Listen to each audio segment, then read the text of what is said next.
One night when I was 15 years old, I arrived home just after midnight and my parents were already in bed.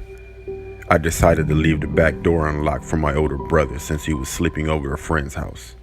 Big mistake. In the middle of the night, I awoke to feel something cold and metallic pressing on my neck. At first I thought it was my brother playing a prank on me, but then I couldn't see the pitch black bedroom. Then a big hairy hand covered my nose and mouth. I couldn't breathe. I heard a deep rasping voice say, "If you make any noise, I'll kill you." After my eyes adjusted to the darkness, I could make out the shape of a man leaning over me. There was no face, just a black mask with holes cut out for the eyes. He was holding a knife to my throat.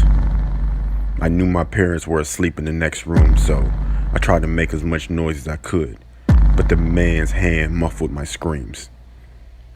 I kicked my legs trying to bang on the walls so my parents could hear. All of a sudden, through the screams, I can hear my parents get up and they're running towards my room. When my parents opened the bedroom door, they were confronted by a terrifying scene. All they could see in the darkened room was a big black silhouette bent over me and holding a knife to my throat. As soon as he saw the knife, my father jumped on top of the intruder and struggled with him. My mother grabbed the man's wrist and wrestled the knife out of his hand. My father managed to get his arm around the masked man's neck and began to choke him. I grabbed my cell phone and I ran outside to call 911 as my parents kept the intruder pinned to the bedroom floor until the police arrived.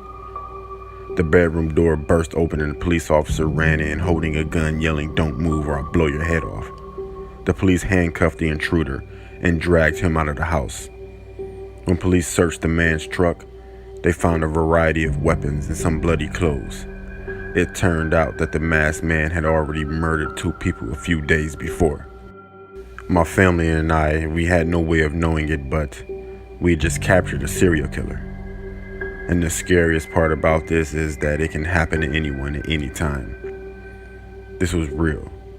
The killer's name is Adam Leroy Lane, and he'll be spending the next 25 years to 30 years in prison.